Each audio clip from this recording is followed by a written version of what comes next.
When you hear a sitting U.S. senator and an outspoken comedian, you might be waiting for the punchline. But their recent conversation got right to one of the most serious questions there is. So in this explainer, we're going to break down the key takeaways from that interview. Let's get right into it. Right out of the gate, Sanders frames the whole thing with this one simple question. It's about power, it's about wealth, and it's about control. And really, it's the thread that ties everything else we're about to talk about together. So based on their conversation, what's the answer? Well, the first big theme they jump into is what Sanders calls the rise of an American oligarchy. And what's driving it? An absolutely unprecedented concentration of wealth. He makes the case that this isn't just, a political talking point. It's the fundamental reality we're living in. The level of inequality, he says, is higher right now than at any other point in American history. And he came prepared with some really startling numbers to back that up. Let's just start with this number. 1. Sanders points out that just one person in America owns more wealth than the bottom 52% of all households combined. Think about that. That's one person versus about 150 million people. And it doesn't even stop there. The top 1% now owns more wealth than the bottom 93% of the entire country. And he argues this kind of extreme concentration isn't just an economic issue, it's a direct threat to democracy itself. So the big question is, how does that economic power turn into political power? Well, the conversation turned pretty quickly to the actual mechanics of how the super rich influence the government.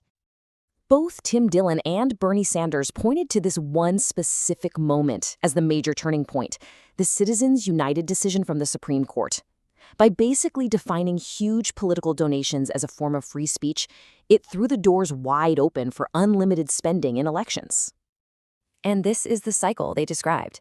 It's a pretty straightforward process. First, billionaires pour enormous amounts of money into campaigns. Second, their hand-picked candidates, who have all this financial firepower, win elections. And finally, those officials pass policies that, surprise, surprise, benefit their donors. It's a completely closed loop. And Sanders made this a really crucial point. This isn't just a problem on one side of the aisle. He pointed to huge contributions made to help Trump on the Republican side, but he also said that Democratic billionaires play a very important role in shaping their own party's candidates and agenda. So what's the result of all this money flooding into politics?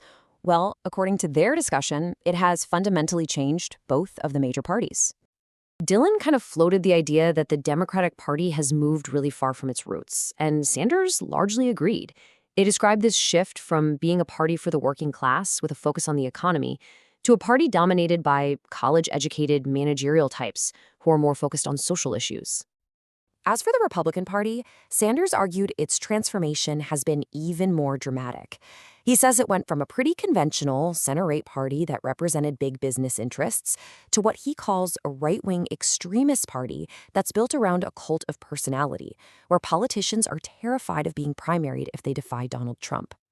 And this quote just perfectly captures their agreement on this. As Sanders himself put it, by focusing so much on other issues, the Democratic Party has more or less turned their backs on the working class and the economic struggles they face every day. So what are the actual real-world consequences of all these political changes? Well, they have a direct impact on the day-to-day lives of millions of Americans. Sanders used this really powerful example to talk about the healthcare crisis. He lives only 50 miles from the Canadian border.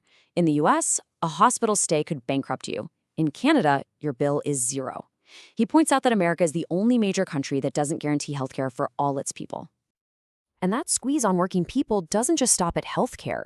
Sanders reeled off a whole list of crises. 500,000 people going bankrupt every year from medical debt, a federal minimum wage he calls a starvation wage, people paying 40 to 50% of their income on housing, and a childcare system that he just flat out describes as terrible. So all of this circles back to the biggest question of all, the one that really hung over their entire conversation. What's the central conflict in America today? The way the interview frames it, it's not left versus right. It's a struggle between a system that's controlled by a tiny, wealthy minority and the needs of the vast majority of people. And so ultimately, the discussion leaves us all with this one final, pretty unsettling question. When so much wealth and so much power is held in so few hands, can democracy actually survive? That's the core challenge that Sanders and Dillon left on the table.